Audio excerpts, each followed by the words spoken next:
Somewhere between the red canyons and the wide desert, where the wind brought dirt instead of rain, a man found something he did not look for.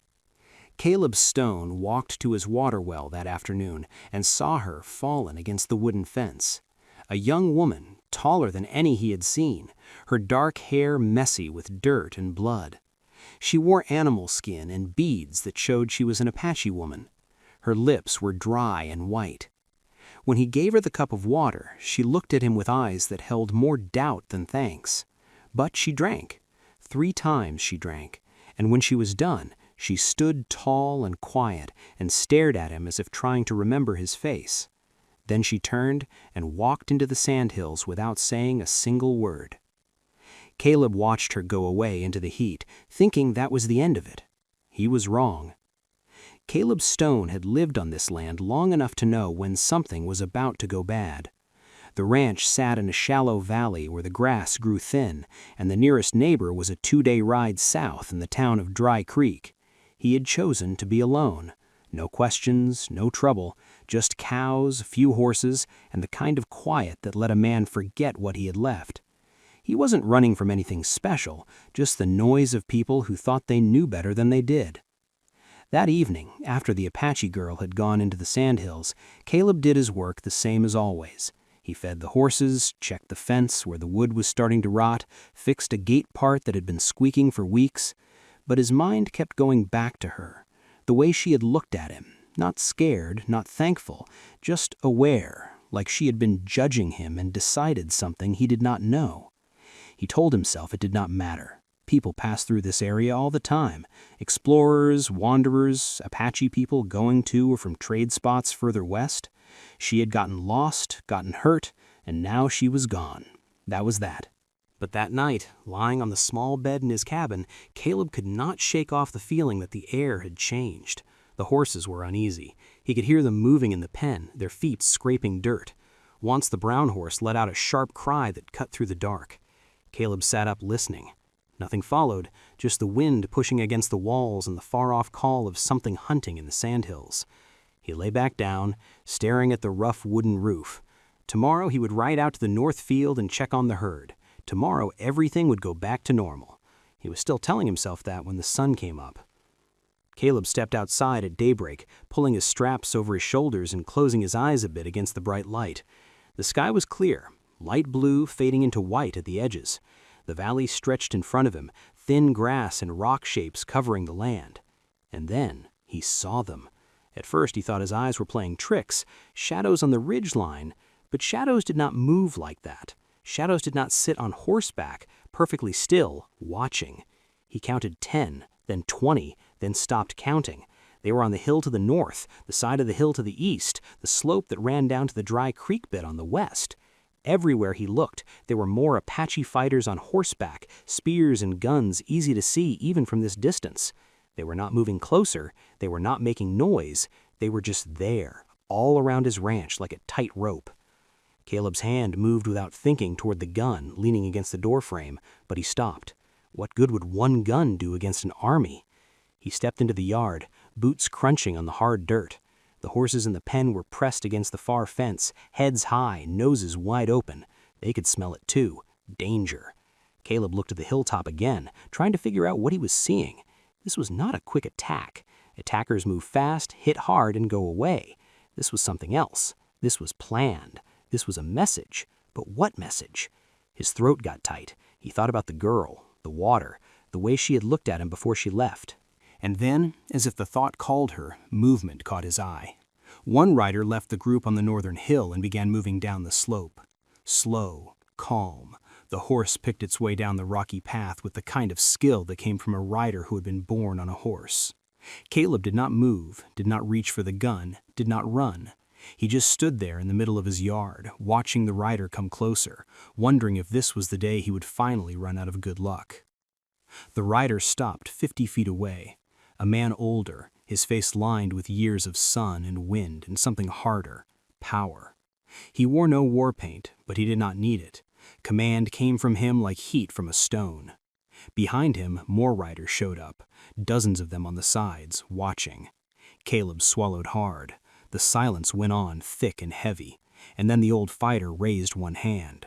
Not to say hello, not to make a threat, just raised it, held it there, waiting for something Caleb could not name. His heart beat hard against his ribs. Whatever was about to happen, it had already been decided long before he woke up this morning. The question was, had he just saved his own life yesterday or signed his death paper? The hand stayed raised. Caleb's pulse hammered in his ears. He had heard stories about Apache fighters, how they could strip a man down to bone in minutes, how they fought with a fierceness that made grown soldiers weep. He had always thought those stories were too much. Now, standing in his own yard with an army watching him from every side, he was not so sure. The old fighter lowered his hand slowly. Then he got off his horse.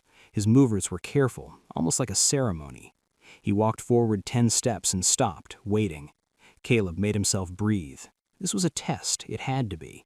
If they wanted him dead, he would already be dead. They had all night to burn him out or put an arrow through his window. Instead, they had waited for sunrise, waited for him to see them. That meant something. He stepped forward, walking the same distance, 10 steps. Then he stopped too. They stood facing each other across 50 feet of dusty ground. The warrior's face was like old leather, his eyes black and hard to read. Gray showed in his long hair. He carried no weapon in his hands, but a knife hung at his belt, and a gun was strapped to his horse. Caleb kept his hands where they could be seen at his sides, showing no threat. He did not speak, did not know what to say even if he tried. The language wall was complete. For a long moment, nothing happened. The warriors on the hills stayed still as stone. The horses moved their weight. A hawk flew above, not knowing of the tension below. Then the old fighter raised his hand again, but this time he pointed. Not at Caleb, at the well. Caleb's stomach dropped. The well, the water, the girl. The warrior lowered his hand and made a sign, pouring water, drinking. The meaning was clear. Caleb nodded slowly. Yes, he had given water to someone. The girl. Yesterday. The warrior's face did not change, but something shifted in how he stood.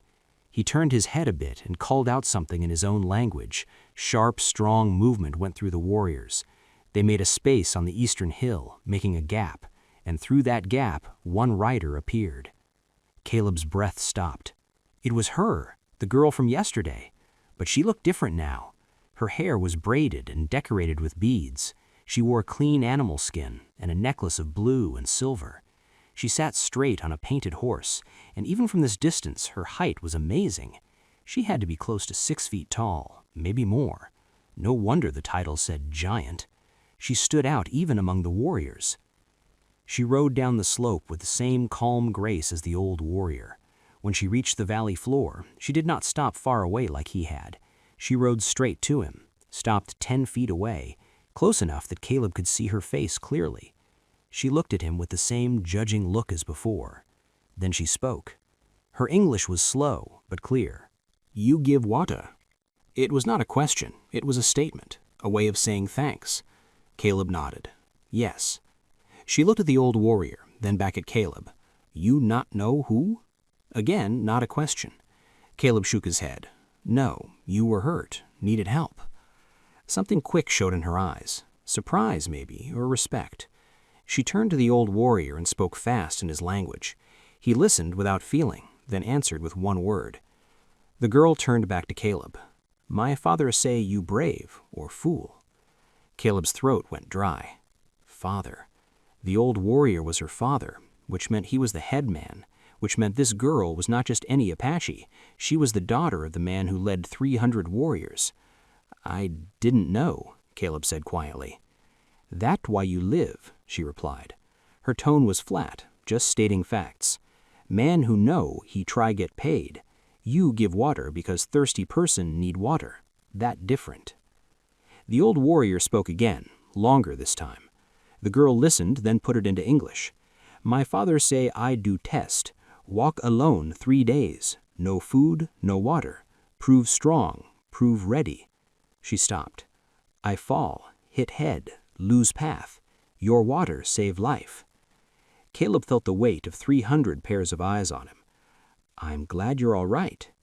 She tilted her head a little, studying him. You not afraid? "I'm very scared," admitted Caleb, "but shooting or running won't change anything. So I'm standing here." For the first time, something almost like fun touched her face. She spoke to her father again. He nodded once, then turned and walked back to his horse. The girl looked at Caleb one more time. "We watch, see if you speak truth or lie, see if you tell other white men where we are, see if you good or bad." "How long?" asked Caleb. She did not answer. She just turned her horse and rode back up the slope. The old warrior got on his horse and followed. Caleb stood in his yards. The sun climbed higher. The warriors did not leave. They settled into places on the hills, becoming part of the land, watching.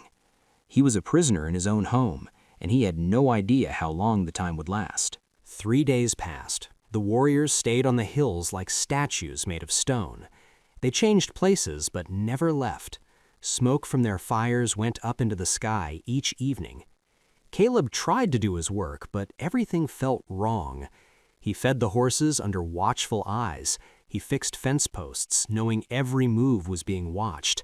He took water from the same well where he had found the girl, and wondered if they were counting each bucket he pulled up. Sleep came in small bits. Every sound outside woke him up fast. The horses sensed his worry and grew nervous. The brown horse kicked at the fence until Caleb had to move him to a separate small pen. On the 4th morning, Caleb woke to find something had changed. One of the warriors had come down from the hill during the night and left something by his door, a bag wrapped in hide. Inside, he found dried meat and a clay jar of water. He stared at it, trying to figure out the message. Were they giving him food because they respected him, or were they making sure he stayed alive long enough to finish their test? Either way, he ate the meat. It was tough and very salty, but it was food. His own food was running low, and he could not exactly ride to town with an army blocking every road out of the valley. By the 5th day, being alone was making him tired. He had always liked being alone, but this was different. This was being watched every second he was awake. He started talking to the horses just to hear a voice, even if it was his own. On the 6th day, the girl came back. She rode down alone this time, without her father. She stopped at the same spot as before, 10 feet from where Caleb stood in the yard. "You still here?" she said. "Didn't have much choice," Caleb replied.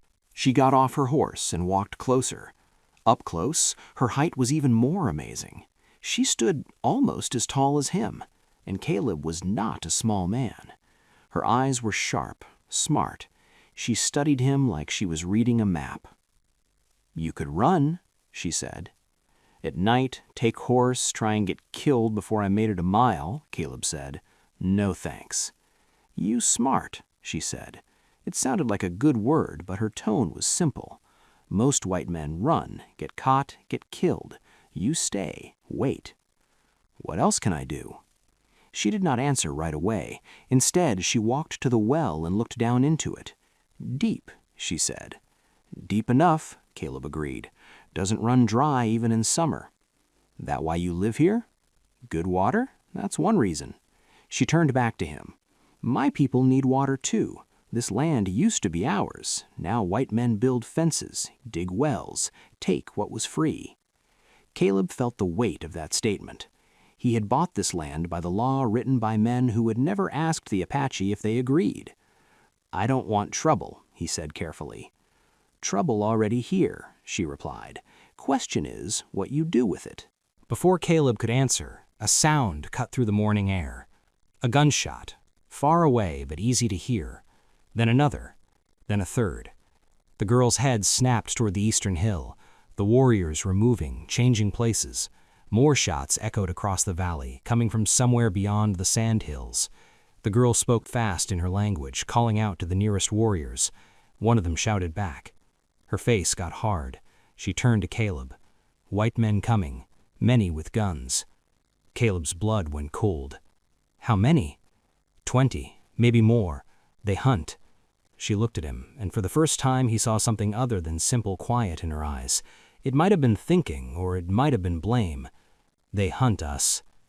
The gunshots were getting closer. Whoever was out there, they were moving fast, and they were headed straight for the valley. The girl got on her horse in one smooth move. "They find you with us, they kill you too. They think you enemy." "Where are you going?" She did not answer. She just kicked her horse to move and rode hard for the hill. The warriors were already pulling back, going away into the hills like smoke. Caleb stood alone in his yard as the sound of horses coming closer grew louder. Men's voices shouting, happy, the kind of happiness that came from men who thought they had caught their prey. He had maybe 5 minutes before they arrived. 5 minutes to decide what he was going to say when a group of armed settlers found him standing in a valley that 300 Apache warriors had just left, and he had no idea which side he was supposed to be on. They came fast down the eastern path like a storm breaking over the hills. Caleb counted 15 riders, maybe more behind them. They wore the rough clothes of settlers, canvas pants, worn shirts, wide hats stained with sweat and dirt. Every man carried a gun. Some had smaller guns at their sides. They rode hard, faces red with the kind of heat that came from excitement and anger mixed together. The lead rider saw Caleb standing in his yard and raised a hand to slow the group. They stopped 30 yards from the cabin, horses breathing hard, white foam on their necks. "You alone here?" the lead rider called out. He was a big man with a thick beard and eyes that looked over the valley all the time, looking for movement. "Just me," Caleb said. He kept his voice steady, his hands visible. "You see any Apache come through here?" Another rider pushed forward, younger, with a gun already ready and resting across his saddle. "We've been following a war party. Saw smoke signals yesterday. Trail led straight to this valley." Caleb's mind raced. He could lie, tell them the Apache had passed through and moved on. But these men were not stupid. They had seen the tracks, the camp spots, the signs of 300 warriors staying for days of watching. "I've seen signs," Caleb said carefully, "but they're gone now." The bearded man looked closely at him. "Gone where?" "North, I think. Heard horses moving out about 20 minutes ago." It wasn't fully a lie. The warriors had pulled back into the hills, but north was a guess, and he knew it. The young rider with the gun looked suspicious. "You have a lot of guts living out here alone." "Apache land. It's my land," Caleb said. "Bought and paid for." "Apache don't care about paper and names," the bearded man said. He got off his horse and walked closer. "You're lucky they haven't killed you already." "Maybe I'm not worth killing," Caleb replied. The man laughed, but it was a harsh sound. "We're part of a volunteer group. Been hunting a group that attacked a settlement 2 weeks south in the Little River area, burned 3 homes, killed a family." He spat into the dirt. "We plan to make them pay." Caleb's stomach tightened. "You sure it was Apache?" "Tracks don't lie," the young rider said. "War party came through. We followed him here." The bearded man studied Caleb's face. "You seem too calm for a man who just had bad guys camped on his doorstep." "Worrying doesn't help anything," Caleb said. "You hiding something?" The young rider's hand grabbed his gun tighter. "Just trying to stay alive," Caleb said. "Same as anyone." The bearded man walked past him toward the cabin. "Mind if we look around, get some water for the horses?" Caleb didn't have much choice. "Help yourself." The men got off their horses and spread out. Some led horses to the water place. Others walked to the outside of the cabin, checking for tracks, for signs. The young rider stayed on his horse, watching Caleb with open dislike. "You got food in there?" the bearded man asked, nodding toward the cabin. "Enough to get by." "We could use some. Been riding for 3 days straight. Pay you fairly?" Caleb nodded slowly. "I'll see what I have." He walked toward the cabin with the bearded man following. As they reached the door, Caleb saw movement on the hill to the west. Just a flash, a shape that could have been a rock or a warrior watching from cover. The Apache had not left. They had just pulled back far enough to avoid the fight. They were still out there, still watching, and if these men found them, the valley was going to run red. The bearded man stepped inside the cabin. Caleb followed, his mind working through what could happen. He could tell them the truth, that the Apache were not attackers, that they had been here for days without doing harm. But would they believe him? Or would they think he had been turned, become a friend to the Apache? "You got coffee?" the bearded man asked, looking at the shelves. "Some," Caleb said. "Good. We'll take whatever you can share." He turned to face Caleb directly. "And you're going to tell us exactly where those Apache went." It was not a question. It was a command. Caleb looked at the man's hard eyes and knew the moment had come. He could point north and send them chasing shadows. He could point west and lead them into a trap. Or he could tell them the truth and risk being shot as a traitor to his own people. Outside, one of the men shouted, "Found fresh tracks, lots of 'em. They ain't far." The bearded man's face changed. His hand went to his small gun. "How long they been gone?" Caleb met his eyes. "Not long enough." The bearded man drew his small gun and stepped outside. Caleb followed, heart pounding. The men were gathering near the eastern fence, where the ground was soft enough to hold prints. Clear as day, dozens of unshod horses moving in organized lines. "They were here," one man said, kneeling to look at the tracks. "Been here for days by the look of it." The young rider turned his gun toward Caleb. "You lied. They didn't just pass through. They were camped here." "I said I saw signs," Caleb replied, keeping his voice calm. "I didn't say they attacked me." "Why the hell not?" the bearded man demanded. "You're a white settler on their land. Why would they let you live?" Caleb had one chance to handle this right. One chance to keep these men from riding into the hills and starting a killing. "Maybe because I didn't give them a reason to kill me." "You like them?" The young rider's voice was sharp with blame. "I like staying alive," Caleb said. "They had 300 warriors on those hills. If they wanted me dead, I'd be dead. They let me be, so I let them be." 300? The bearded man's face went white. "You're saying 300 Apache were all around this ranch for 6 days," Caleb said, "and not one of them fired a shot." The men looked at each other. The math was clear. 15 guns against 300 warriors wasn't brave, it was suicide. "Then why were they here?" another man asked. "War parties don't just camp out for no reason." Caleb chose his words carefully. "I helped someone, one of theirs, gave her water when she needed it. They came to see what kind of man I was." "Her?" The young rider's eyes got small. "You helped an Apache woman?" The word made Caleb's jaw tighten, but he did not get angry. "I helped a person who was hurt and thirsty. Same as I'd help any of you." "And they thanked you by surrounding your ranch?" The bearded man did not sound sure. "They were watching, making sure I wasn't going to run to the nearest town like Dry Creek and bring back an army." Caleb pointed at the men. "Looks like they were right to worry." The bearded man put away his small gun, but kept his hand near it. "We got families burned out of their homes, children killed. You expect us to just let that go?" "I expect you to be sure you're hunting the right people," Caleb said. "The ones who were here didn't attack anyone. They were testing me." "Testing you for what?" Before Caleb could answer, a sound carried across the valley. A call, high and piercing. Not human, not animal, something in between, a sign. Every man froze. The horses moved quickly with fear.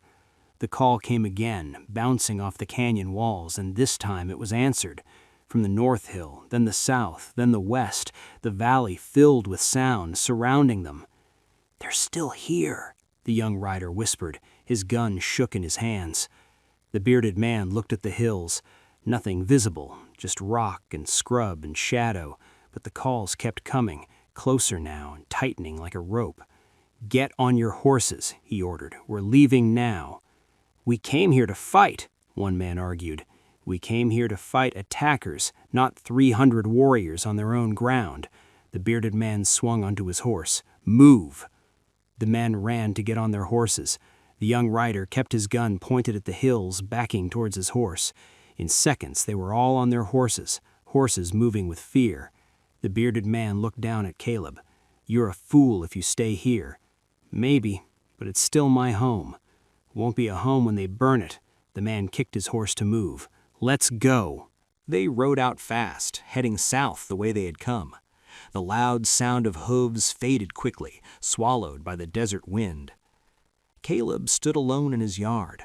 The calls stopped. Silence settled over the valley like a dust after a storm. Then movement on the hill. The girl appeared first, riding down on her painted horse. Behind her, her father. Behind him, a dozen warriors. They rode down slowly, with purpose. When they reached the valley floor, the girl got off her horse and walked to Caleb. Her face was hard to read. "You not tell them where we are," she said. "No. You could. They won't kill us. You could make them happy." "I don't want anyone killed," Caleb said. She studied him for a long moment. Then she turned and spoke to her father in his language. The old chief listened, then looked at Caleb with those black, judging eyes. He said something short, sharp, final. The girl translated, "My father say test is over. You pass." Caleb felt something let go in his chest. Relief, maybe, or tiredness. What happens now? The girl's face changed. Not quite a smile, but close. "Now we talk." The chief got off his horse and walked toward Caleb's cabin without asking. It was not anger. It was simply the way of a man who had spent his life getting respect without needing to ask for it. The girl followed, and Caleb walked behind, feeling strangely like a visitor in his own home. Inside, the chief stood in the middle of the small room, looking at the simple furniture, the shelves of food, the single window that faced west. He said something to his daughter. "He say you live simple," she translated, "like fighter, no extra things." Caleb wasn't sure if that was a compliment or just an observation. "I don't need much."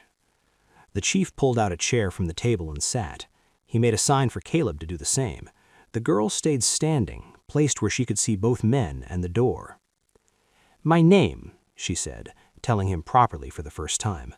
"Leona means beautiful in our language.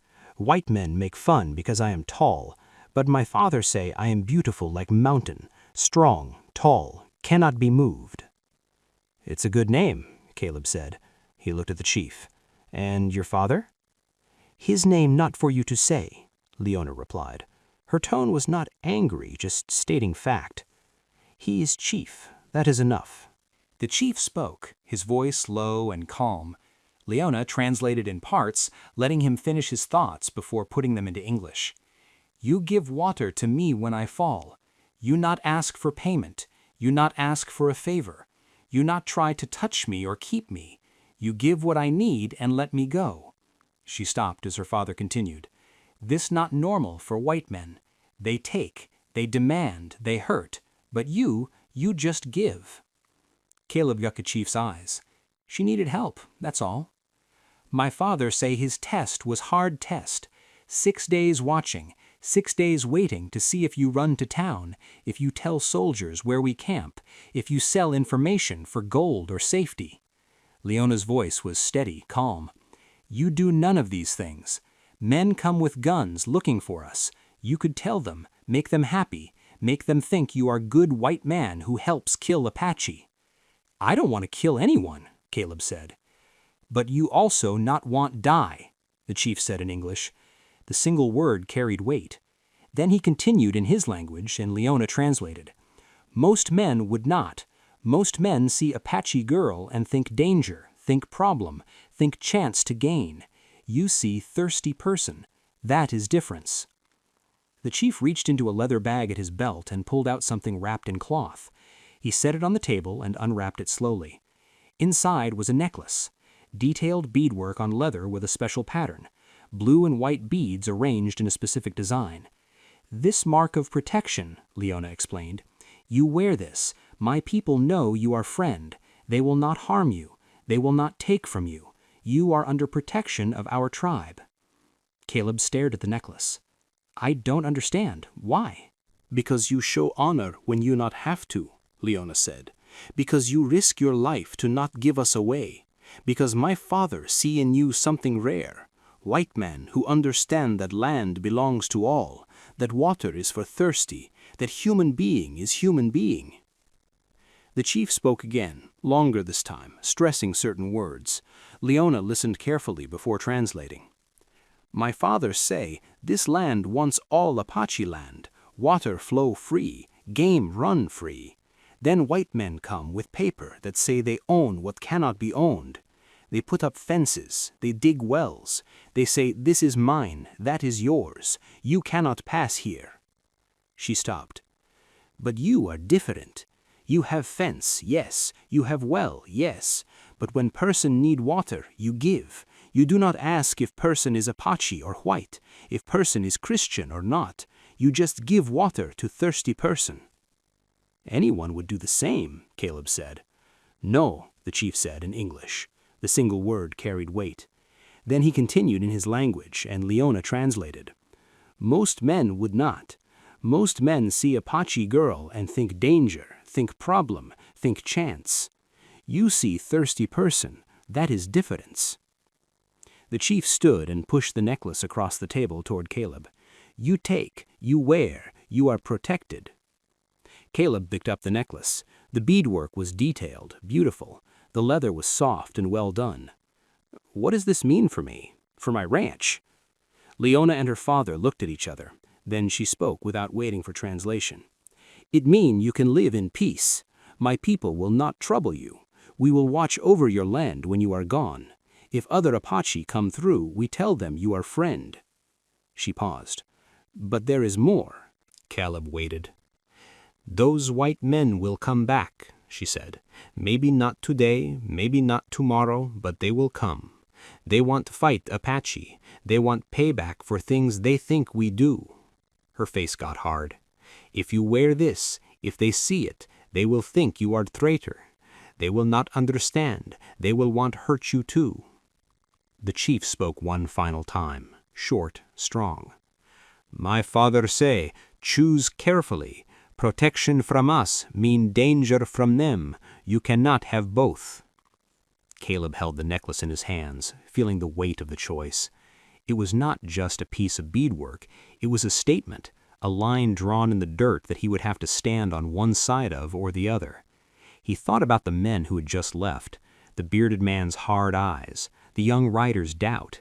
If they came back and found him wearing Apache symbols, they would shoot first and ask questions later.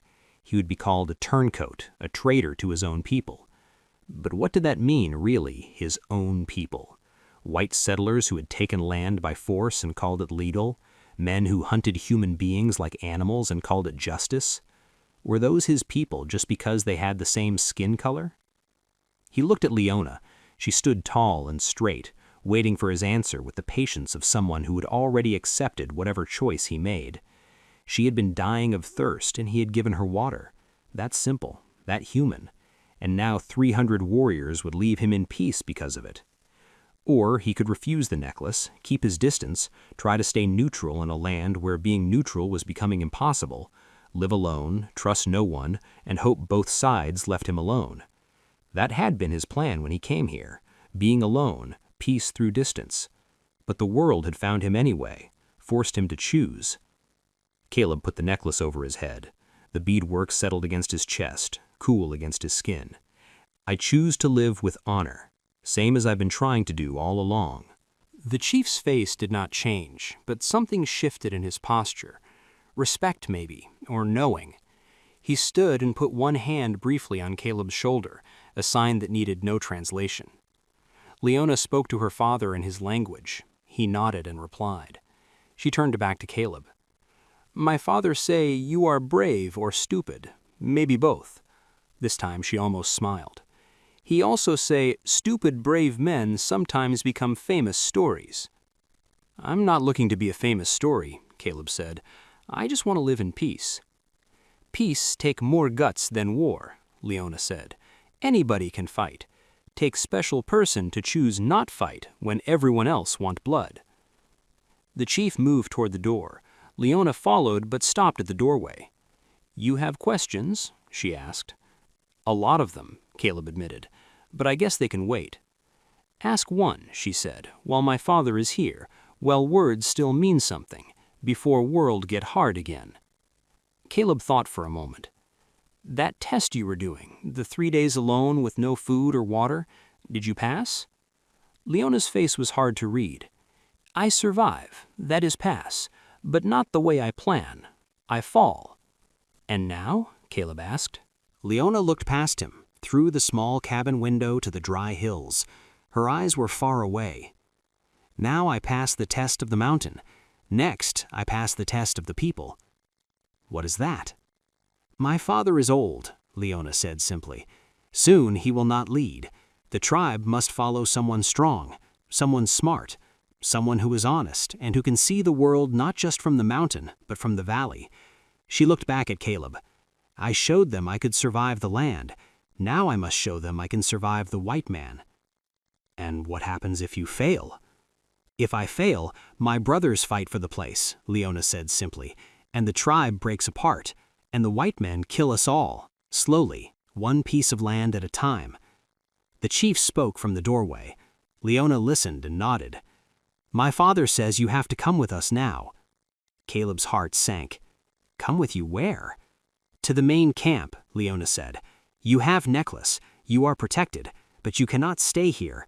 If those men come back and see you alive, they will bring soldiers. You are dangerous here. You are proof that we can live in peace. The white men do not want that proof to live. But my place, my things, my horses. Horses follow. Things can wait. If you stay, you die. If you come, you live. And maybe you can help me pass the last test. Caleb looked around his small cabin. The life he had built, the quiet he had found. It was all over. The world had come to his door and given him a choice between a clean death and a messy, dangerous new life. He looked at the necklace on his chest. He looked at the giant Apache woman who stood tall enough to look him in the eye. All right, Caleb said, I'll come, but I don't know anything about fighting or being a chief. Leona smiled fully this time. It changed her face entirely, making her look like a girl instead of a warrior. My father say he have enough fighters. He needs someone who can talk to ghosts. Ghosts? White men, Leona said. They take land and life, but they leave ghosts everywhere. You are one of them. You understand them. You are safe now, Caleb Stone. You walk with us. You walk with the mountain. We go. She turned and left the cabin, her father already waiting on his horse outside. Caleb followed, pulling the door shut behind him. He did not lock it. He didn't need to.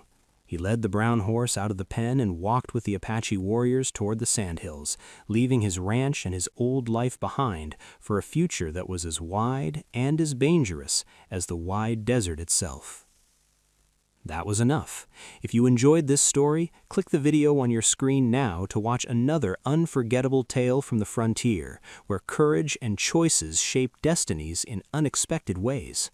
Don't forget to subscribe. Your support means the world to us.